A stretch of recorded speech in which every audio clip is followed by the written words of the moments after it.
Hello students, welcome back. तो हम continue करते हैं। जैसा कि आप जानते हैं कि प्रीवियस लेक्चर में हमने पढ़ा था, स्टार्ट किया था ट्रांसपोर्टेशन, जो कि हमारा तीसरा फंडामेंटल लाइफ प्रोसेस था।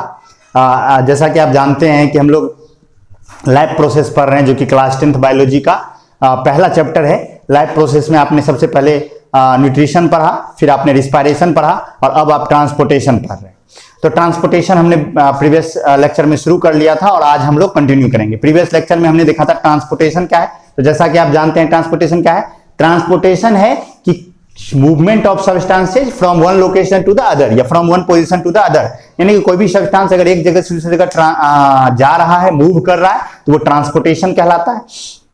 फिर ट्रांसपोर्टेशन पे हमने सारी बातें कर ली थी पूरी तरह से। ट्रांसपोर्टेशन क्या है, ट्रांसपोर्टेशन कहां से कहां होता है, तो हमने देखा कि ट्रांसपोर्टेशन साइट ऑफ अवेलेबिलिटी से साइट ऑफ यूज या साइट ऑफ स्टोरेज या नहीं तो साइट ऑफ एलिमिनेशन तक होता है, जैसा कि आप ये बात जानते हैं।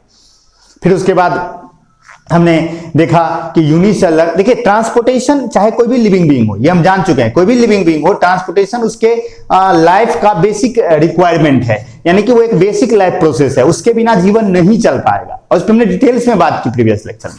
तो ट्रांसपोर्टेशन नेसेसरी है यूनिसेलर में भी, मल्टीसेलर में भी। तो यूनिसेलर के साथ क्या फायदा था कि उसका बॉडी वॉल्यूम बहुत छोटा था, तो डिफ्यूजन और ऑस्मोसिस से ही ट्रांसपोर्टेशन पूरा का पूरा परफॉर्म हो जाता था। लेकिन जो मल्टी सेलर एनिमल्स होते हैं उनका बॉडी वॉल्यूम क्या होता है, बहुत बड़ा होता है, तो डिफ्यूजन और ऑस्मोसिस वहां पर सफिशिएंट नहीं है। तो उनके बॉडी में एक स्पेशलाइज्ड सिस्टम की जरूरत होती है ट्रांसपोर्टेशन के लिए, एक सिस्टम चाहिए।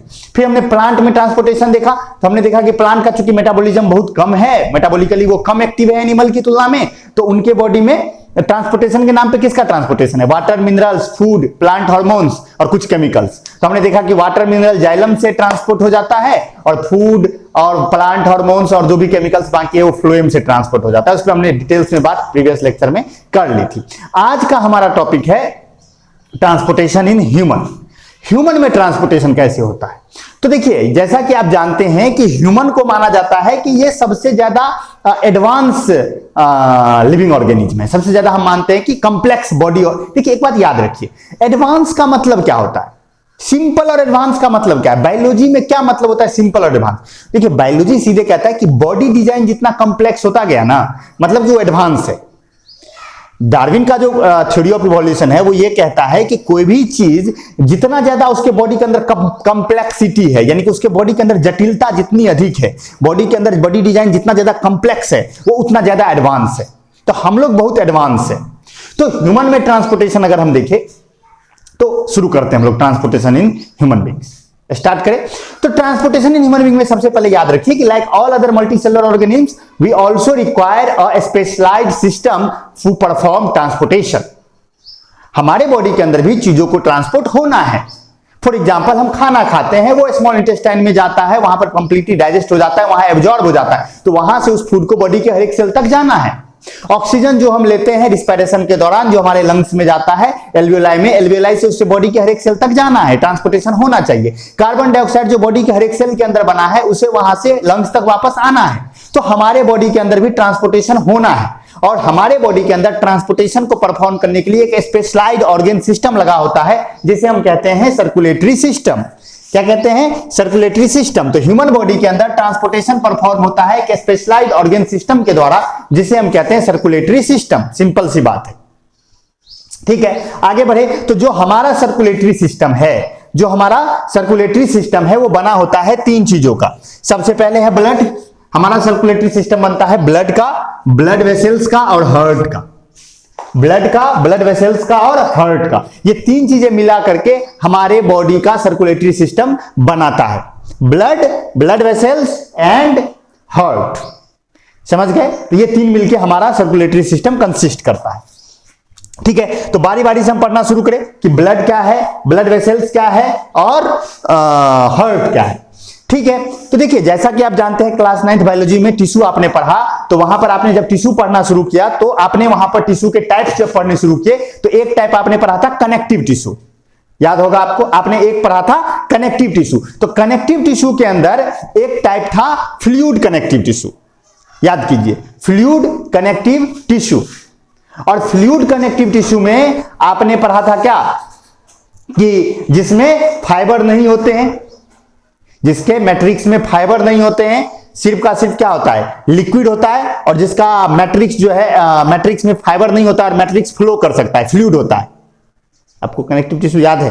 अगर नहीं याद है तो आप क्लास 9th का एक बार बायोलॉजी का नोट उल्टा करके टिश्यू चैप्टर में कनेक्टिव टिश्यू और उसके अंदर में फ्लूइड कनेक्टिव टिश्यू आप पढ़ लीजिए, थोड़ा आपके लिए अच्छा रहेगा, रिवीजन भी हो जाएगा, अभी टाइम भी है आपके पास। तो ठीक है, चलिए ब्लड। तो देखिए, ब्लड हमारे बॉडी का एक लाल रंग का लिक्विड है या रेड कलर का फ्लूइड कनेक्टिव टिश्यू है। Blood is a red coloured fluid connective tissue. What do you mean bye connective tissue? Connective tissue मतलब एक ऐसा हमारे बॉडी का टिश्यू जो हमारे बॉडी को के अलग अलग पार्ट्स को एक दूसरे से कनेक्ट करता है, जोड़ता है। तो हमारा ब्लड भी क्या करता है, बॉडी के अलग अलग पार्ट्स को जोड़ता है, उनके बीच में कनेक्शन स्थापित करता है।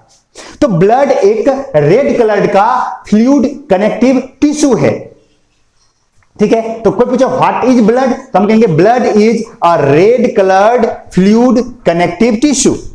ओके, तो देखिए यहां लिखा हुआ है red coloured fluid connective tissue. अब अगर आप ब्लड की बात करें तो ब्लड रेड क्यों है? आपके दिमाग में क्वेश्चन आ सकता है कि ब्लड रेड क्यों है। देखिए, ब्लड रेड है आरबीसी की वजह से।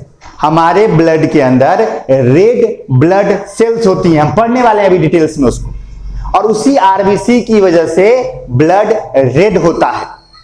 क्योंकि आरबीसी का नंबर ब्लड के अंदर बहुत ज्यादा होता है, तो आरबीसी की वजह से ही ब्लड रेड होता है। और आरबीसी क्यों रेड होता है? हेमोग्लोबिन की वजह से। आरबीसी के अंदर हेमोग्लोबिन होता है।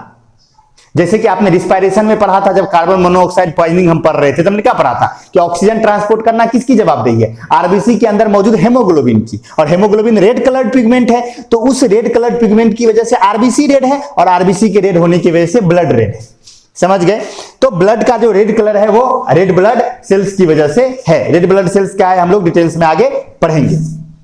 अब अगर बात करें तो देखिए ब्लड को डिफाइन क्या है, गया है आपके नोट में कि blood is a red coloured fluid connective tissue which transport substances from one part of our body to another part। यानी ये एक रेड कलर का फ्लूइड कनेक्टिव टिश्यू है जो हमारे बॉडी के अंदर एक पार्ट से चीजों को ट्रांसपोर्ट करता है दूसरे पार्ट तक, ठीक है। Blood, the red colour of blood is due to the red pigment called haemoglobin. यानी ब्लड का जो लाल रंग है वो रेड पिगमेंट हेमोग्लोबिन की वजह से, और ये हेमोग्लोबिन कहां मौजूद है? आरबीसी के अंदर। आगे बात करें तो ब्लड के स्ट्रक्चर को अगर आप देखें, ब्लड किन किन चीजों का बना होता है, तो ब्लड, अगर आप टोटल ब्लड देखें तो ब्लड को दो पार्ट्स में बांटा जा सकता है। First is blood plasma and second is blood corpuscles. Blood plasma and blood corpuscles. Blood plasma और blood corpuscles, total blood volume का अगर आप देखो तो 55% ब्लड प्लाज्मा है और 45% जो है वो कॉर्पेस्कुल्स है।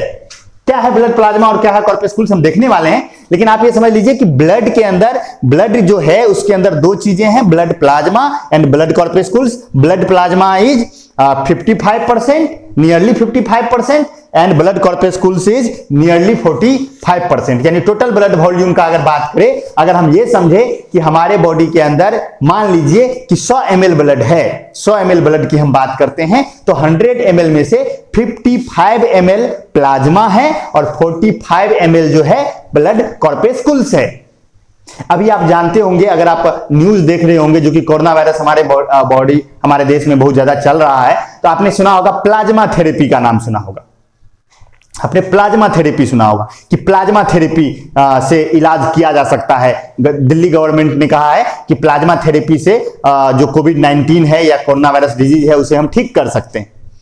तो उसमें किया क्या जाता है कि जो आदमी इन्फेक्टेड होता है उसके बॉडी से प्लाज्मा निकाल करके, उसके ब्लड का प्लाज्मा निकाल के, 200 ml के आसपास प्लाज्मा निकाल करके, और जो आदमी में वो बीमारी है उसमें वो चढ़ा दिया जाता है वो प्लाज्मा। तो होता क्या है, वायरस से लड़ने का हमारे बॉडी के अंदर जो सिस्टम है ना, तो प्लाज्मा में जो WBC होता है ना उसके साथ उसके बॉडी में चढ़ जाता है। हम लोग जब ब्लड पढ़ लेते हैं तो लास्ट में हम लोग इस पे बात करेंगे, आज ही के क्लास में जब खत्म करने लेंगे तो हम इस पे वापस आएंगे। तो प्लाज्मा आप न्यूज में सुन रहे होंगे, इसलिए मैंने ये चर्चा किया कि प्लाज्मा थेरेपी। तो ब्लड के अंदर होता है ब्लड प्लाज्मा और blood corpuscles. Blood plasma 55% volume occupy करता है और ब्लड कॉर्पेस्कुल्स 45%। जो ब्लड प्लाज्मा है, अब हम उसको पढ़ेंगे डिटेल्स में कि ब्लड प्लाज्मा क्या है। देखिए ब्लड प्लाज्मा ब्लड का फ्लूइड पार्ट है, ब्लड का फ्लूइड पार्ट है। तो देखिए लिखा हुआ है कि it is the liquid part of blood.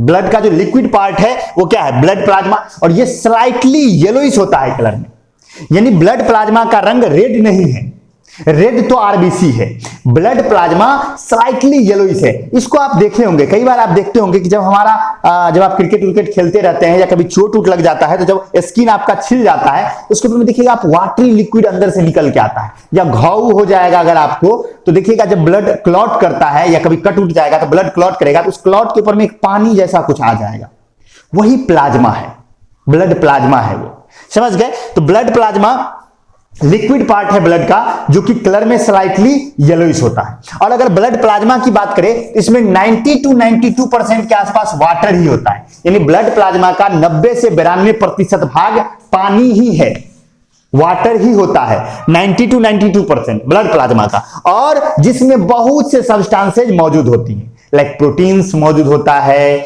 बहुत सारे बहुत सारे प्रोटीन्स होता है, ग्लूकोज होता है, विटामिन होता है, मिनरल्स होता है, डाइजेस्टेड फूड मौजूद होता है, अलग अलग तरह के साल्ट मौजूद होते हैं, हार्मोन्स मौजूद होते हैं, एंजाइम्स मौजूद होते हैं, यानी कि दुनिया जहान की चीजें उसमें घुली हुई होती है, दुनिया जहान की चीजें उसमें मौजूद होती है। तो ब्लड प्लाज्मा की अगर बात करें तो ब्लड प्लाज्मा का कंपोजिशन अगर आप देखो तो 90 to 92% बाबू वाटर है, और बाकी जो 8 to 10% चीजें बची उसमें दुनिया जहान की चीजें हैं, अनेक तरह के digested food, waste products, proteins, fats, उसके बाद हार्मोन्स, एंजाइम्स, दुनिया जहान की चीजें उसमें फ्लोट करती रहती है, उसमें मौजूद रहती है प्लाज्मा के अंदर।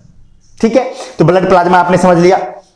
और अगर आप देखें, और ये टोटल ब्लड वॉल्यूम का कितना परसेंट है, नियरली 55%। अब हम देखेंगे किसको, ब्लड कॉर्पेस्कुल्स को। ब्लड कॉर्पेस्कुल्स क्या होता है, ब्लड कॉर्पेस्कुल्स ब्लड के प्लाज्मा में सस्पेंडेड टाइनी स्ट्रक्चर्स होते हैं। ध्यान से सुनिएगा मैं क्या कर रहा हूं, मैंने कहा कि ब्लड कॉर्पेस्कुल्स ब्लड प्लाज्मा में सस्पेंडेड टाइनी स्ट्रक्चर्स होते हैं, सस्पेंडेड। याद कीजिए क्लास 9th केमिस्ट्री, उसमें आपका second chapter is matter around us pure, उसमें आपने पढ़ा था सॉल्यूशन, कोलाइड एंड सस्पेंशन। याद होगा आपको, सॉल्यूशन, कोलाइड एंड सस्पेंशन। याद कीजिए सॉल्यूशन क्या था, सॉल्यूशन में कोई एक चीज दूसरे में घुल जाता था, और ऐसे घुल जाता था कि बाउंड्री ऑफ सेपरेशन नजर नहीं आता था, इवन अंडर द माइक्रोस्कोप। ये होता था सॉल्यूशन। कोलाइड क्या था, कोलाइड में भी जो पार्टिकल्स होता था वो उस डिस्पर्स्ड फेज और डिस्पर्सन मीडियम, याद होगा आपको कोलाइड में dispersed phase and dispersion medium दो टर्म्स इंट्रोड्यूस किए गए थे। डिस्पर्सन मीडियम मतलब हुआ कि जो ज्यादा मात्रा में है, और डिस्पर्स्ड फेज जो कम मात्रा में है, तो उसमें क्या किया जाता था, मिला जाए। जैसे हम अगर बात करें मिल्क की, तो मिल्क की अगर बात करोगे तो वो क्या आ जाएगा, कोलाइड में आ जाएगा।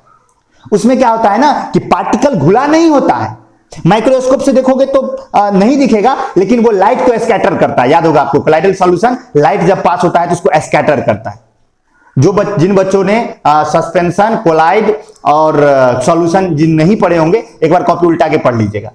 आप कहते होंगे सर बार बार बोलते हैं एब्रिविएशन, मैं चाहता हूं कि आप 9th को कंटिन्यू करें, तभी इतना मेहनत 9th में जो हमने मेहनत की है वो तभी दिखेगी जब आप उसको रिवाइज करेंगे।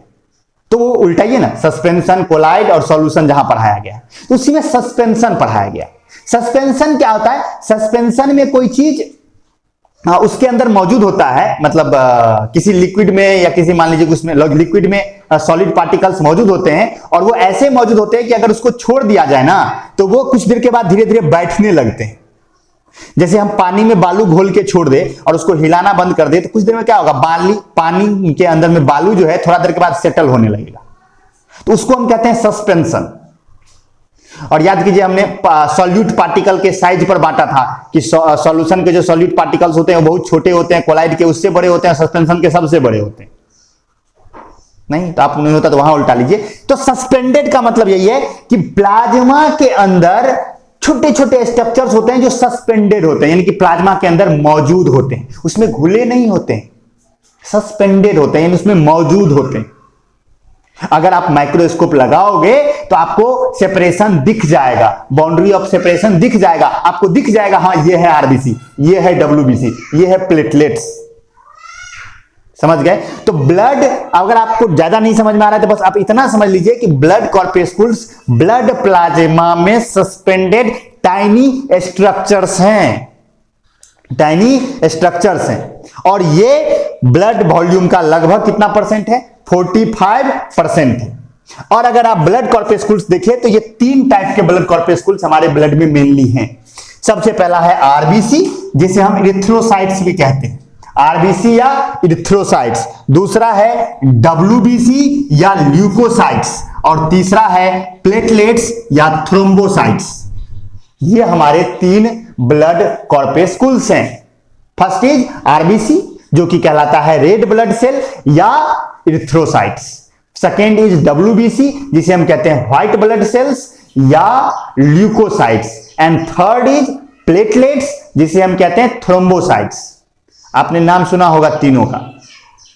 आरबीसी, अगर हम ओवरव्यू से बात करें, डिटेल्स में हम पढ़ने वाले हैं अभी, लेकिन ओवरव्यू से बात करें तो आरबीसी लाल रंग वाला होता है, लाल रंग वाला होता है, और इसका काम होता है ऑक्सीजन ट्रांसपोर्ट करना। डब्ल्यूबीसी कलरलेस होता है और इसका काम होता है हमारे बॉडी को प्रोटेक्ट करना, इम्यून सिस्टम बनाना। और प्लेटलेट्स जो है वो डिस्क लाइक स्ट्रक्चर्स होते हैं, जिसका काम होता है ब्लड क्लॉट करना। अगर कभी कट उट लग गया तो ब्लड को क्लॉट करना। और अगर आप प्लेटलेट्स सुने होंगे कि डेंगू हो जाता है तो प्लेटलेट्स का काउंट बहुत तेजी से घटता है। इन तीनों का काउंट हमारे बॉडी में ठीक ठाक रहना चाहिए। जब आप ब्लड कभी आप बीमार पड़ते हैं तो डॉक्टर आपको कहता है ब्लड टेस्ट करवाइए, कहता है ना। उसमें देखिएगा एक रहता है सीबीसी, एक सीबीसी कहता है, सीबीसी करवाइए, पक्का करवाता है सीबीसी। आपने अगर कभी आप डॉक्टर के पास गए हो और आपको जांच करवाया हो तो आप रिपोर्ट निकाल के देखिएगा, उसमें लिखा रहेगा सीबीसी, कंप्लीट ब्लड काउंट। उसको जब आप गौर से देखिएगा ना, उसमें आप में ये दिखाया रहेगा आप में कितना आरबीसी है, कितना डब्ल्यूबीसी है, कितना प्लेटलेट्स है, तो ये सब लिखा है, हेमोग्लोबिन कितना है। सीबीसी में वही सब दिखाता है कि ब्लड का पूरा काउंट दिखाता है। तो अगर आपके पास ब्लड का चार्ट हो तो उसमें देखिएगा तो ये सब चीजें आज खूब दिख जाएंगी। तो हम लोग बारी बारी से शुरू करते हैं। सबसे पहले हम शुरू करते हैं आरबीसी, ठीक है। तो आरबीसी के बारे में नोट अब कंटिन्यू कीजिए आप लोग। आरबीसी के बारे में देखिए, सबसे पहले पॉइंट लिखा गया है कि आरबीसी या red blood cells are biconcave disc like cells whose cytoplasm is filled with a red coloured pigment called haemoglobin. यानी जो आरबीसी है वो बाइकनकेव, ध्यान सुनिएगा, biconcave. What do you mean by biconcave? Biconcave means जो किनारे पर मोटा हो और बीच में पतला हो। अगर आप बाइकनकेव का एग्जाम्पल ढूंढना चाहते हैं तो आप ये समझिए कि आपके हाथ में एक पाव रोटी है। पाव रोटी जानते हो आप? पाव रोटी। उस पाव रोटी को आप ऐसे बीच में उंगली देकर ऐसे पिचका दीजिए तो पाव रोटी क्या हो जाएगा? किनारे पर मोटा और बीच में पिचकाने की वजह से पतला हो जाएगा। उसी शेप को कहते हैं biconcave shape.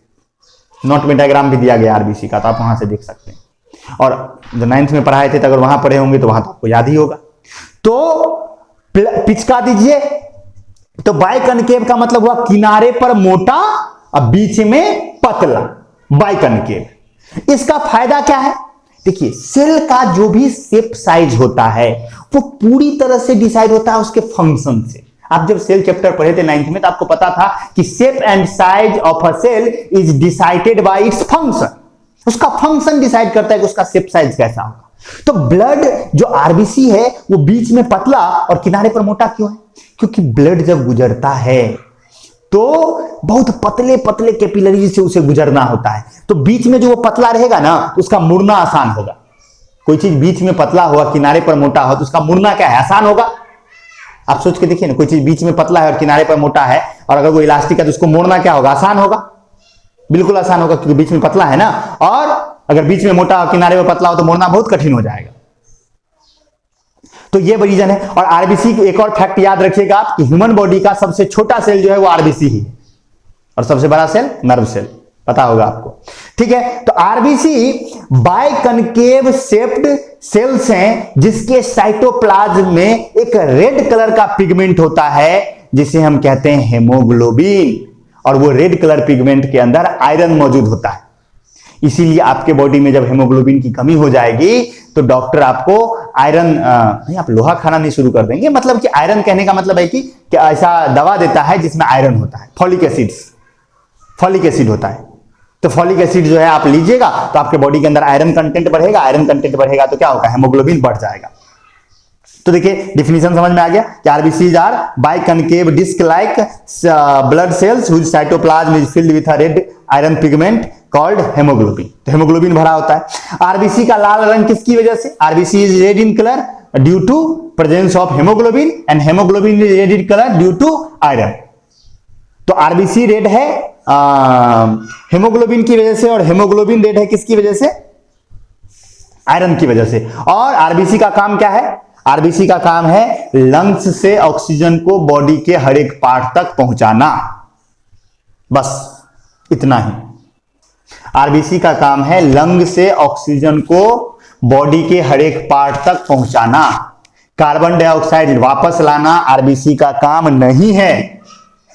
Carbon dioxide blood plasma में घुल के आता है वापस, वो आरबीसी से नहीं आता है, ये याद रखिएगा। कितने बच्चे ऐसा सोच लेते हैं कि आरबीसी इधर से ऑक्सीजन लेके जाता है और उधर से कार्बन डाइऑक्साइड लेके आता है, ऐसा नहीं है। आरबीसी बस सिंगल, यानी कि वो बस ऑक्सीजन लेके जाता है, उधर से खाली आता है, और जो कार्बन डाइऑक्साइड है वो कैसे आता है, ब्लड प्लाज्मा में डिजोल्व होकर, ये याद रखिएगा पॉइंट। तो RBC transport oxygen from lung to each part of the body. अगर हम नॉर्मल हेल्दी ह्यूमन एडल्ट की बात करें, जो नॉर्मल हेल्दी ह्यूमन एडल्ट होता है, उसके बॉडी के पर मिलीलीटर में 5 to 5.5 मिलियन यानी 50 लाख से 55 लाख आरबीसी 1 मिलीलीटर में होता है। 1 मिलीलीटर ब्लड में लगभग 50 से 55 लाख आरबीसी। अब आप सोचिए कितना ज्यादा है। तो नॉर्मल हेल्दी ह्यूमन एडल्ट में अगर आप देखोगे तो पर मिलीमीटर क्यूब में, पर मिलीमीटर क्यूब या पर मिलीलीटर में कितना 50 to 55 लाख और 5 to 5.5 million, 1 million equal to 10 lakh, समझ गए। तो इतने आरबीसी होते हैं। और अगर आप हेल्दी ह्यूमन वुमेन की बात करें, मेन में 5 to 5.5 रहता है, और अगर आप वुमेन की बात करें तो उसमें 4.5 to 5 होता है, यानी कि उसमें 5 से 5.5 था और वुमेन में 4.5 to 5 होता है। तो वुमेन में जो होता है वो आरबीसी काउंट थोड़ा सा कम होता है। और वुमेन में एक बीमारी भी होती है हेमोग्लोबिन की कमी की वजह से, जिसे हम सिकल सेल एनीमिया कहते हैं, जिसमें क्या होता है ना, बॉडी के अंदर हेमोग्लोबिन कम जाता है। तो हेमोग्लोबिन कम होने का रीजन है वुमेन का बॉडी का जो मेटाबॉलिज्म होता है, ऐसा होता है कि मेंस्ट्रुअल साइकिल, जो कि हम लोग रिप्रोडक्शन में देखेंगे, तो मेंस्ट्रुअल साइकिल की वजह से उसके बॉडी में जो आरबीसी काउंट होता है या ब्लड का जो कंटेंट होता है वो कम होता है। वो हम पढ़ेंगे जब हम रिप्रोडक्शन पढ़ेंगे, तो अभी हम इस पर ज्यादा जाना नहीं है। लेकिन ये आप याद रखिए कि वुमेन में जो आरबीसी काउंट है वो मेन की तुलना में क्या है, थोड़ा सा कम है। मेन में कितना है 5 to 5.5 मिलियन पर मिलीमीटर क्यूब, और वुमेन में कितना है 4.5 to 5 मिलियन पर मिलीमीटर क्यूब। ठीक है। आरबीसी, अब सवाल उठता है, देखिए आरबीसी प्रोड्यूस कहां होता है, तो आरबीसी प्रोड्यूस होता है बोन मैरो में।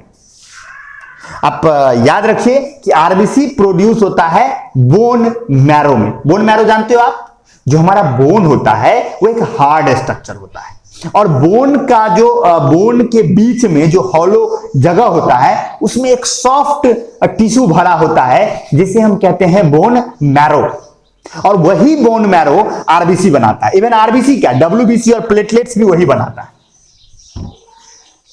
तो बोन मैरो हमारे जितने भी ब्लड कॉर्पस्कुल्स हैं उसके प्रोडक्शन का साइट है, यानी वहीं पर वो प्रोड्यूस होता है।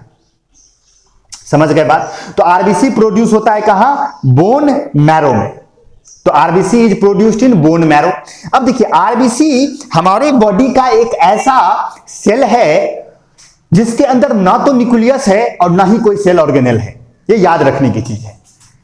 देखिए हम सभी यूकारियोट्स हैं, यानी हमारे बॉडी में यूकारियोटिक सेल है, और यूकारियोटिक सेल का अगर स्ट्रक्चर की बात करें तो एक सेल मेम्ब्रेन होता है, उसके अंदर में एक न्यूक्लियस होता है, और बहुत सारे मेम्ब्रेन बाउंड सेल ऑर्गेनेल्स होते हैं, लेकिन आरबीसी हमारे बॉडी का एक ऐसा सेल है जिसके ऊपर तो सेल वाल कहते हैं, सेल मेम्ब्रेन तो है, साइटोप्लाज्म भी है, लेकिन ना न्यूक्लियस है और ना कोई सेल ऑर्गेनेल है। उसके अंदर बस साइटोप्लाज्म है और साइटोप्लाज्म में वही रेड पिगमेंट हेमोग्लोबिन है, ना तो उसके पास न्यूक्लियस है और ना ही कोई सेल ऑर्गेनेल है। ये याद रखिएगा कि आरबीसी के अंदर ना तो न्यूक्लियस है और ना कोई सेल ऑर्गेनेल है। तो इसका घाटा क्या है? इसका घाटा ये है बाबू कि जो आरबीसी है उसका लाइफ स्पेन बहुत छोटा है। उसका लाइफ स्पेन है नियरली 120 डेज, 120 दिन आरबीसी का लाइफ स्पेन है।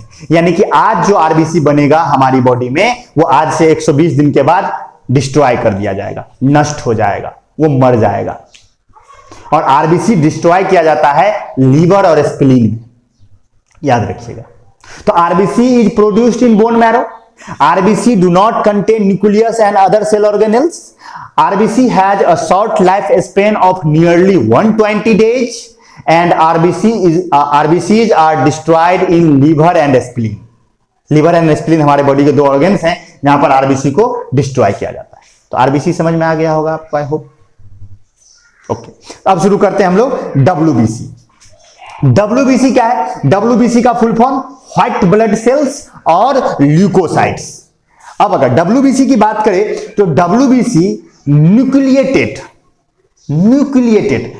मतलब इसके पास न्यूक्लियस होता है। आरबीसी के पास न्यूक्लियस नहीं था, डब्ल्यूबीसी के पास न्यूक्लियस होता है। तो WBC are nucleated amoeboid. Amoeboid मतलब क्या? अमीबा के जैसा। अमीबा के जैसा का मतलब क्या हुआ? जैसे अमीबा का कोई फिक्स शेप साइज नहीं होता है, वेरिएबल शेप का होता है ना, अमीबा लगातार अपना शेप बदलता रहता है। ठीक उसी तरह हमारे डब्ल्यूबीसी का भी कोई फिक्स्ड शेप नहीं होता है, इसीलिए उसे हम अमीबॉइड कहते हैं। क्या कहते हैं? अमीबॉइड। तो डब्ल्यूबीसीज are nucleated amoeboid colourless blood corpuscles which lack haemoglobin. यानी कि जो डब्ल्यूबीसी है वो न्यूक्लियस वाला है, अमीबॉइड है, यानी अमीबा के जैसा उसका मतलब ना कोई फिक्स शेप नहीं है, और इसके पास कोई कलर नहीं है, और इसके पास हेमोग्लोबिन भी नहीं है। कलर नहीं है तो हेमोग्लोबिन नहीं होगा, हेमोग्लोबिन होता तो रेड हो जाता ना, तो कोई कलर नहीं है। अब अगर बात करो डब्ल्यूबीसी करता क्या है, तो डब्ल्यूबीसी का काम है हमारे बॉडी को इन्फेक्शंस और पैथोजेंस से बचाना। इन्फेक्शंस और पैथोजेंस से बचाना। तो WBC fight against infections and pathogens and protect us from disease, that is they form our immune system. मतलब ये इन्फेक्शन से लड़ता है, पैथोजेंस से लड़ता है। अगर मान लीजिए आपके बॉडी के ऊपर कोई माइक्रो ऑर्गेनिज्म हमला कर दिया तो उससे लड़ेगा, या कोई इन्फेक्शन हो गया आपको तो उससे प्रोटेक्ट करेगा आपको, और आपके इम्यून सिस्टम को फॉर्म करेगा, यानी कि आपके इम्यून सिस्टम को बनाएगा। आप जानते हैं हमारे बॉडी के अंदर इम्यून सिस्टम होता है। इम्यून सिस्टम क्या करता है? डिजीज से हमें प्रोटेक्ट करता है। इम्यून सिस्टम क्या करता है? डिजीज से हमें प्रोटेक्ट करता है। ठीक है, अब अगर बात करें डब्ल्यूबीसी की, तो डब्ल्यूबीसी 2 टाइप का होता है। ध्यान सुनिएगा, डब्ल्यूबीसी कितने टाइप का होता है? 2 टाइप का। एंड देखिए आपके नोट में लिखा हुआ है, पहला है ग्रेन्युलोसाइट्स और दूसरा है ए ग्रेन्युलोसाइट्स। ठीक है, ग्रेन्युलोसाइट्स और ए ग्रेन्युलोसाइट्स। ग्रेन्युलोसाइट्स क्या होता है? ध्यान सुनिए, ग्रेन्युलोसाइट्स का जो न्यूक्लियस होता है वो लोब्ड होता है। लोब्ड, देखिए सेल के अंदर एनिमल सेल का न्यूक्लियस नियरली शेप में स्फेरिकल होता है, आप जानते हैं इस बात को। लेकिन जो ग्रेन्युलोसाइट्स होता है उसका न्यूक्लियस स्फेरिकल नहीं होता है, बल्कि लोब्ड होता है। लोब्ड कहने का मतलब कुछ ऐसा हो सकता है, जैसे एक शेप बनाए, जैसे मान लो कोई न्यूक्लियस ऐसा टाइप का है, तो ये न्यूक्लियस कैसा हो गया? लोब्ड हो गया। ये गोल नहीं ना है, ये लोब्ड हो गया। या मान लो कि कोई न्यूक्लियस ऐसा टाइप का है, ऐसा टाइप का हो गया, मतलब कुछ अजीब तरह शेप का। तो ग्रेन्युलोसाइट्स का जो न्यूक्लियस होता है वो लोब्ड न्यूक्लियस होता है, और उसका जो साइटोप्लाज्म होता है उसमें ग्रेन्यूल्स होते हैं। क्या होते हैं? ग्रेन्यूल्स होते हैं। तो देखिए द ग्रेन्युलोसाइट्स का डेफिनेशन दिया गया है कि those white blood cells which have granular cytoplasm, यानी साइटोप्लाज्म के अंदर ग्रेन्यूल्स होते हैं, एंड लोब्ड न्यूक्लियस, तो जिसके पास लोब न्यूक्लियस हो और ग्रेनुलर साइटोप्लाज्म हो उसे कहते हैं ग्रेनुलोसाइट्स। और ए ग्रेनुलोसाइट्स सिंपल सी बात है, उसका जो न्यूक्लियस होगा वो अनलोब्ड होगा, यानी लोब नहीं होगा, और सेकेंड उसके साइटोप्लाज्म में ग्रेन्यूल्स भी नहीं होंगे, यानी उसके साइटोप्लाज्म में दानेदार स्ट्रक्चर्स नहीं होंगे। तो ग्रेनुलोसाइट्स और ए ग्रेनुलोसाइट्स। और WBC को हमारे बॉडी का सोल्जर भी कहा जाता है, क्योंकि वो हमारे इम्यून सिस्टम को बताता है पैथोजन से लड़ रहा है, इंफेक्शन से लड़ रहा है। अब सवाल ये उठता है कि WBC पैथोजन से लड़ता कैसे या इंफेक्शन से लड़ता कैसे? तो देखिए अब ध्यान दीजिएगा, ध्यान सुनिएगा। तो देखिए जो WBC है, तो कुछ WBC ऐसे होते हैं जो डायरेक्ट पैथोजन को खा जाते हैं, वेरिएबल शेप है। तो फेगोसाइटोसिस, जैसे अमीबा खाता है, हम लोग पढ़ चुके हैं न्यूट्रिशन में, तो जैसे अमीबा खाता है ना, जाके फूड को, अपने फूड को फिंगर लाइक प्रोजेक्शन सीडोपोडिया बना के खा जाता है, अंदर में इनगल्फ कर जाता है। ठीक उसी तरह हमारे कुछ WBC ऐसे हैं जो डायरेक्ट पैथोजन को क्या करता है, खा ही जाता है। तो कुछ WBC ऐसे हैं जो पैथोजेंस को खा जाते हैं, और कुछ WBC ऐसे हैं जो एंटीबॉडीज बनाते हैं, एंटीबॉडीज बनाते हैं उस पार्टिकुलर इंफेक्शन से लड़ने के लिए, उस पार्टिकुलर माइक्रोब से लड़ने के लिए हमारी बॉडी के अंदर एंटीबॉडीज बनाते हैं। एंटीबॉडीज स्पेशल फोर्स हो गया। अब आप ऐसे समझो, जैसे हमारा देश है, तो हमारा देश है तो हमारे देश को प्रोटेक्ट करना है, तो एक जनरल पुलिस है जो छोटे मोटे लड़ाई से लड़ने के लिए, कोई अगर गुंडा होगा उसको पकड़ के जेल में डाल देगा, या कुछ ऐसा मतलब छोटा मोटा क्राइम होगा तो वो करेगा। लेकिन अगर मान लीजिए कि कोई वेल ट्रेंड टेररिस्ट अटैक हो गया, जैसे कि हमारे देश में 26/11 बहुत फेमस है, हमारे देश में ताज होटल पे हमला हुआ 2008 ईस्वी में। तो ताज होटल मुंबई में मौजूद है, तो उस पर मान लीजिए हमला हुआ, तो वहां पर जनरल पुलिस काम नहीं कर सकती ना। तो वहां पे क्या होता है ना, वहां पे स्पेशल फोर्स लगाया जाता है। तो वो स्पेशल फोर्स हमारे बॉडी के अंदर भी ऐसा ही है, हमारे बॉडी के अंदर भी स्पेशल फोर्स होता है अलग अलग बीमारियों से लड़ने के लिए, जिसे हम एंटीबॉडीज कहते हैं। समझ गए? जैसे अभी कोविड-19 कोरोना वायरस फैला है, तो वायरल डिजीज के बारे में यह कहा जाता है कि जैसे आप देखते होंगे वैक्सीन, कहता है कि वैक्सीन लगा लोगे ना, जैसे बार बार अभी आप सुनते होंगे कि कोरोना वायरस का वैक्सीन खोजा जा रहा है, वैक्सीन खोजा जा रहा है, वैक्सीन खोजा जा रहा है। क्या करेगा वैक्सीन? वैक्सीन क्या होता है ना, वो वायरस ही होता है। वो हमें जब लगाया जाता है तो वो वायरस जो है ना, वो वीक वायरस होता है, वो हमारे बॉडी के अंदर लगाया जाता है, तो हमारा बॉडी उस वायरस के लिए क्या करता है, लड़ने के लिए एंटीबॉडीज तैयार कर लेता है। और जब रियल अटैक होता है तो क्या होता है, वो उससे लड़ता है और उसे मार देता है। जैसे अभी मैंने तुरंत बात की प्लाज्मा थेरेपी की, ये देखिए यहां आप समझ जाइएगा। तो देखिए कोई आदमी ऐसा है, देखिए वायरल डिजीज का कोई दवा नहीं होता है, आप याद रखिए, वायरल डिजीज का कोई दवा नहीं होता है, उसका बस वैक्सीन होता है। समझ गए ना? वायरल डिजीज को आप, वायरल डिजीज हमारा बॉडी खुद ठीक करता है, उसके लिए कोई मेडिकल के पास कुछ नहीं है।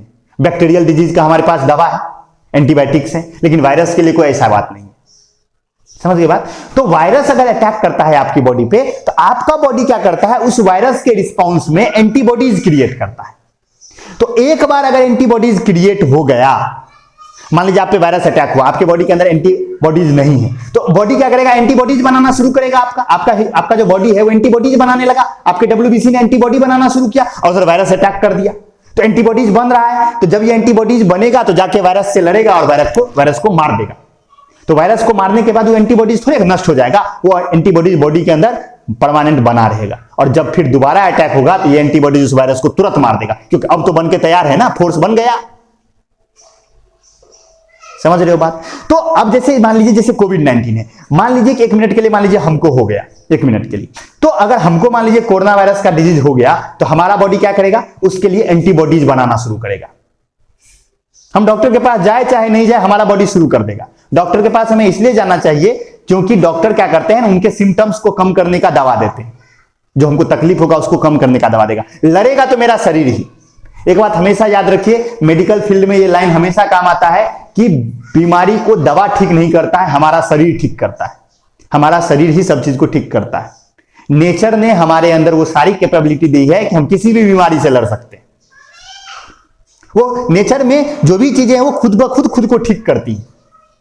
अभी देखिए ना, आपने पॉल्यूशन फैलाना बंद कर दिया, देखिए एनवायरनमेंट कितना फ्रेश हो गया, गंगा साफ हो गई, न्यूज में आप सुनते होंगे, यमुना साफ हो गई, नदियां साफ हो गई, क्योंकि हमने क्या किया, उसे गंदा करना बंद कर दिया। नेचर खुद से ठीक कर लेता है। उसी तरह हमारा बॉडी है, नेचुरल है ना, वो खुद से ठीक करेगा खुद को।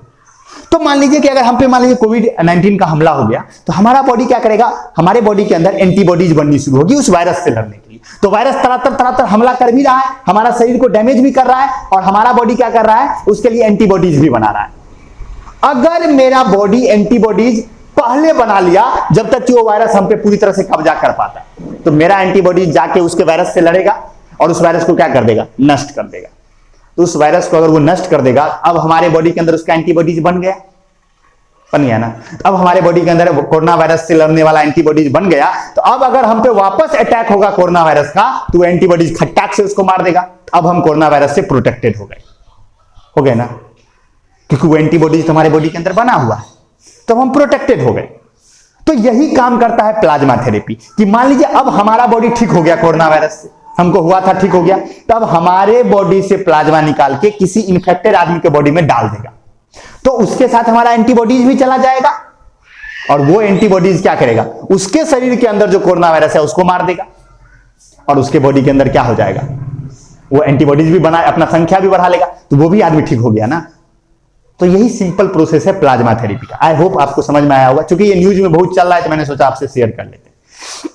तो हमारे बॉडी के अंदर WBC 2 काम करते हैं। पहला, वो या तो पैथोजेंस को खा जाएंगे, क्योंकि वो अमेबोइड है तो खा जाएंगे, या दूसरा वो क्या कर सकता है, दूसरा वो एंटीबॉडीज बना सकता है। तो देखिए, WBC can eat up the pathogen while some produce specialised chemical called antibodies which fight against infections. तो कुछ WBC ऐसे हैं जो पैथोजन को डायरेक्ट खा सकते हैं, और कुछ ऐसे हैं जो क्या कर सकते हैं, तो एंटीबॉडीज बनाते हैं जो इन्फेक्शन से। WBC कहां प्रोड्यूस होगा, तो WBC are produced in bone marrow and they have a long life span. यानी कि WBC भी कहां प्रोड्यूस होगा, बोन मैरो में, और इसका लाइफ स्पेन क्या होगा, लंबा होगा। अभी हमने तुरंत देखा RBC, तो RBC का लाइफ स्पेन क्या है, बहुत छोटा है, 120 डेज ओनली, बट WBC का लाइफ स्पेन क्या है, बहुत बड़ा है।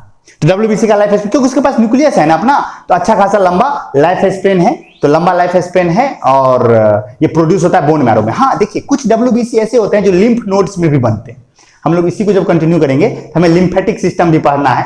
ब्लड सर्कुलेटरी सिस्टम के अलावा हमारे बॉडी में एक और सर्कुलेटरी सिस्टम होता है जिसे हम लिम्फेटिक सिस्टम कहते हैं। तो लिम्फेटिक सिस्टम में लिम्फ नोड्स होते हैं, वहां भी WBC बनता है, समझ गए। तो बोन मैरो में भी बनता है, और कुछ WBC जो है वो लिम्फ नोड्स में भी बनता है, वो याद रखिएगा, ठीक है। और अगर WBC का नंबर देखें कि WBC कितना है, जैसे हमने देखा कि जो RBC है वो 4.5 to 5.5 मिलियन था, तो इसमें क्या होगा, तो WBC जो नंबर में होता है बहुत कम होता है as compare to RBC। RBC की तुलना में WBC का नंबर बहुत कम होता है। देखिए लिखा है कि WBC are much smaller in number than RBC। In normal human adult the number of WBC are 4,000 to 10,000 पर माइक्रोलीटर ऑफ ब्लड। यानी पर माइक्रोलीटर ऑफ ब्लड में लगभग 4,000 से 10,000 के आसपास WBC होता है। तो सिंपल सी बात है, नोट में लिखा हुआ। अब देखिए प्लेटलेट्स तीसरा, या जिसे हम थ्रोम्बोसाइट्स कहते हैं। तो प्लेटलेट्स की अगर बात करें, तो platelets are small colourless disc like blood cells which lack nucleus and haemoglobin. यानी कि ये छोटे छोटे colourless disc like blood cells हैं जिसके पास न तो न्यूक्लियस है और न ही हेमोग्लोबिन है। जैसे न्यूक्लियस किसके पास नहीं था, RBC के पास नहीं था, तो RBC के पास न्यूक्लियस नहीं था, इसके पास भी न्यूक्लियस नहीं है, लेकिन उसके पास हेमोग्लोबिन था, इसके पास हेमोग्लोबिन नहीं। तो इसके पास ना तो न्यूक्लियस है और ना हेमोग्लोबिन है। ये कहां प्रोड्यूस होते हैं, तो ये भी प्रोड्यूस होते हैं बोन मैरो में। तो they are also produced in bone marrow. और इसका काम क्या है, ब्लड क्लॉटिंग। अभी हमने तुरंत बात की थी कि प्लेटलेट्स किस में हेल्प करता है, ब्लड क्लॉटिंग में। अगर इसके नंबर की बात करें तो ये 1.5 to 4.5 लाख पर माइक्रोलीटर ऑफ ब्लड होता है। यानी कि 1.5 से 4.5 लाख पर माइक्रोलीटर ऑफ ब्लड होता है। और इसका लाइफ स्पेन अगर बात करें तो बहुत छोटा है, 3 से 5 दिन, 3 to 5 डेज। तो इसका लाइफ स्पेन बहुत कम है। तो सबसे छोटा लाइफ स्पेन किसका हुआ, प्लेटलेट्स का, उससे बड़ा RBC का, और सबसे बड़ा किसका हुआ, WBC का। और इसका डिस्ट्रक्शन कहां होता है, स्प्लीन में। जैसे RBC कहां डिस्ट्रॉय होता था, लीवर और स्प्लीन में, तो इसका डिस्ट्रक्शन कहां होता है, स्प्लीन में। अच्छा, प्लेटलेट्स ब्लड क्लॉटिंग कैसे करता है, तो देखिए प्लेटलेट्स जो है एक एंजाइम रिलीज करता है जिसे हम कहते हैं थ्रोम्बोब्लास्टिन। क्या कहते हैं, थ्रोम्बोब्लास्टिन। तो platelets help in blood clotting by releasing an enzyme called thromboplastin which causes blood coagulation. यानी कि प्लेटलेट्स एक एंजाइम रिलीज करता है जिसे हम थ्रोम्बोब्लास्टिन कहते हैं, जो कि क्या कर देता है, ब्लड को क्लॉट कर देता है। तो ये ब्लड का तीनों आपने समझ लिया कि RBC, WBC और प्लेटलेट्स। आरबीसी का काम क्या? ऑक्सीजन ट्रांसपोर्ट करना। डब्ल्यूबीसी का काम इम्यून सिस्टम बनाना। प्लेटलेट्स का काम ब्लड क्लॉटिंग करना। देखिए ब्लड क्लॉट होना जरूरी है ना। अगर मान लीजिए कभी कट गया, मान लीजिए कि एक्सीडेंट हो गया, ब्लड बह रहा है, ब्लड बहते रह गया, अगर ब्लड क्लॉट नहीं हुआ तो ब्लड का इतना हैवी लॉस हो जाएगा कि एक्सीडेंट से आदमी मरता है। तो जनरली क्या होता है, क्या कहता है डॉक्टर, कहता है कि बहुत ब्लड बह गया, अब नहीं बचेगा। तो ब्लड क्लॉट होना जरूरी है। तो देखिए बाहर में ब्लड क्लॉट तो चलो एक बात भी है, मान लो हाथ मेरा कट गया तो हमको दिख रहा है ब्लड बह रहा है, हम क्या कर सकते हैं, उसको पट्टी उट्टी से बांध सकते हैं। लेकिन इंटरनल ब्लीडिंग, कोई ऐसा चोट लग गया कि अंदर में कोई ऑर्गन डैमेज हो गया, तो इंटरनल ब्लीडिंग शुरू हो गया, बॉडी के अंदर में ही खून बह रहा है, तो वो तो दिखेगा भी नहीं, मर जाएगा इंसान। तो ब्लड क्लॉटिंग जरूरी है फॉर सर्वाइवल ऑफ लाइफ। और ब्लड क्लॉटिंग की जवाबदेही किसके ऊपर है? प्लेटलेट्स के ऊपर है। समझ गए? चलिए आगे बढ़ते हैं। ब्लड का क्या क्या फंक्शन है? फंक्शन, ब्लड हमने पूरा सारा उसका सब कुछ देख लिया। अब ब्लड के फंक्शन की बात करते हैं। देखिए सबसे पहला पॉइंट है, it carries oxygen from lung to different parts of the body. पहला, कि लंग से ब्लड के अलग अलग पार्ट तक, बॉडी के अलग अलग पार्ट तक ऑक्सीजन ले जाना। Second, it carries digested food from small intestine to all the parts of the body. यानी ये डाइजेस्टेड फूड को स्मॉल इंटेस्टाइन के बॉडी के हर एक पार्ट तक ले जाता है। बिल्कुल, स्मॉल इंटेस्टाइन में जो फूड डाइजेस्ट होकर एब्जॉर्ब होकर रहा, उसको बॉडी के हर एक पार्ट तक पहुंचाना किसका काम है? ब्लड का। थर्ड है कि blood carries urea from the liver to the kidney for excretion in urine. यानी कि बॉडी में जहां कहीं मेटाबॉलिक वेस्ट यूरिया क्रिएट होगा, उसे किडनी तक कौन ले जाएगा? ब्लड ले जाएगा, जिससे कि वहां से वो क्या हो सके, यूरिया बॉडी से बाहर जा सके। यूरिया टॉक्सिक वेस्ट है, तो यूरिया यानी वेस्ट प्रोडक्ट को किडनी तक ले जाने का जवाबदेही किसके ऊपर? ब्लड के ऊपर। नेक्स्ट देखें तो blood protect the body from disease. बिल्कुल, ब्लड का ही पार्ट है डब्ल्यूबीसी, और वही डिजीज से बचा रहा है, तो डिजीज से भी बचा रहा है। And next, blood carries CO2 from body cells to the lungs for breathing out. यानी कि बॉडी से सेल्स से क्या करता है, कार्बन डाइऑक्साइड को वो लंग्स तक ले जाता है, जिससे कि कार्बन डाइऑक्साइड बॉडी के बाहर जा सके। एंड फाइनल बात, टेम्परेचर रेगुलेशन करता है। टेम्परेचर रेगुलेशन क्या होता है? टेम्परेचर रेगुलेशन ये समझिए। देखिए हमारा जो बॉडी है, हम वार्म ब्लडेड है, ह्यूमंस आर वार्म ब्लडेड। तो वार्म ब्लडेड होने की वजह से हमारे बॉडी का जो टेम्परेचर होना चाहिए, एक मेंटेन रहना चाहिए, हमेशा मेंटेन रहना चाहिए। तो एक बात बताओ, जो हमारा बॉडी सरफेस है वो तो इन्वायरमेंट के कांटेक्ट में है, तो यहां कोई हीट क्रिएट होगा तो वो हीट लॉस हो जाएगा किसको? इन्वायरमेंट को। तो अपर सरफेस को तो हीट लॉस करने में कोई दिक्कत नहीं है, लेकिन जो हमारा इंटरनल बॉडी पार्ट्स है, लाइक हमारा एलिमेंट्री कनाल, या मान लीजिए वहां, तो वहां जो मेटाबॉलिक एक्टिविटी हो रहा है, तो वहां भी हीट क्रिएट हो रहा है, उस हीट को भी तो हमें बाहर लाना है। हीट यूनिफॉर्मली डिस्ट्रीब्यूटेड होना चाहिए ना, क्योंकि अगर आप सोचिए तो सरफेस जो है वो ठंडा हो जाएगा और अंदर में गर्म रहेगा, हो जाएगा ना, क्योंकि सरफेस एनवायरनमेंट के कांटेक्ट में है, तो हीट लॉस हो जाएगा, लेकिन अंदर का हीट लॉस हो नहीं पाएगा। तो क्या होगा, अंदर का टेम्परेचर ज्यादा होगा, बाहर का टेम्परेचर कम होगा। तो इसमें काम करता है कौन? ब्लड। ब्लड जब बहता है अंदर से बाहर, तो मान लीजिए जब ब्लड वार्म रीजन से गुजरता है तो वहां से गर्मी को बाहर लेके आता है, और जब कोल्डर रीजन से गुजरता है तो अपने अंदर की गर्मी को उस एरिया को दे देता है, तो वो एरिया भी गर्म हो जाता है। तो इवन टेम्परेचर मेंटेन करता है, यानी बॉडी में हर जगह वो क्या करता है? टेम्परेचर को मेंटेन रखता है ब्लड, टेम्परेचर मेंटेन रखता है ब्लड। आप समझ रहे हैं ना चीजों को? जैसे आप देखते होंगे जब शादी उदी में जब वो जनरेटर चलता है, तो जनरेटर चलता है तो क्या होता है, उसमें देखते होंगे पानी रहता है, पानी दौड़ता है। वो पानी क्या करता है? मशीन को ठंडा रखता है, क्योंकि जब मशीन चलता है तो अंदर में हीट प्रोड्यूस होता है। वो पानी जब उसके अंदर से गुजरता है उस मशीन से, तो वो क्या करता है? वहां के हीट को बाहर लाता है। देखते होंगे आप, पानी गर्म हो जाता है, भाप निकलने लगता है उसमें से। तो यही काम तो हमारे बॉडी के अंदर हमारा ब्लड भी नहीं कर रहा है, कि हमारे इंटरनल ऑर्गन्स में जो हीट है उसे बाहर ला रहा है। यानी कि जो वार्मर रीजन हो गया हमारे बॉडी के अंदर, वहां से हीट को बाहर ला रहा है ब्लड, और जब वो बाहर ला रहा है तो जो ठंडा रीजन है वहां भी ब्लड पहुंचा रहा है। तो जहां हीट की कमी है, जहां टेम्परेचर कम है, वहां के टेम्परेचर को बढ़ा रहा है, और जहां टेम्परेचर ज्यादा है उसके टेम्परेचर को घटा रहा है। तो टेम्परेचर रेगुलेशन की जवाबदेही भी किसके ऊपर है? ब्लड के ऊपर है। तो ये सारा फंक्शन ब्लड से रिलेटेड था। तो आई होप आपको इतना समझ में आया होगा। आज की क्लास में हमने बहुत सी बातें की, एक्स्ट्रा बातें भी बहुत सी की, जो कि जरूरी नहीं था। नोट्स में जितनी बातें हैं उतनी जरूरी है। हमने थोड़ी बहुत कोरोना वायरस पे भी चर्चा कर ली। तो आई होप समझ में आया होगा आपको सारी चीजें। अगर कुछ समझ में नहीं आया तो डॉट जो डेस्क है वहां डॉट पूछिए, या कमेंट सेक्शन में लिख दीजिए डॉट्स, या जो भी मेथड्स हैं आपके पास उससे डॉट क्लियर कीजिए। तो आई होप आज का क्लास आपको पूरी तरह से समझ में आया हो। नेक्स्ट डे हम लोग मिलते हैं। अब हमारा पता है आपको सर्कुलेटरी सिस्टम में 2 बच गया, ब्लड वेसल्स और हार्ट। तो नेक्स्ट डे हम लोग ब्लड वेसल्स, और फिर देखेंगे अगर हार्ट हो गया तो हार्ट भी तो करके, और ये टॉपिक क्लियर होगा, फिर एक्सक्रीशन एक बचा हुआ। Okay, thank you, see you soon, bye bye, take care.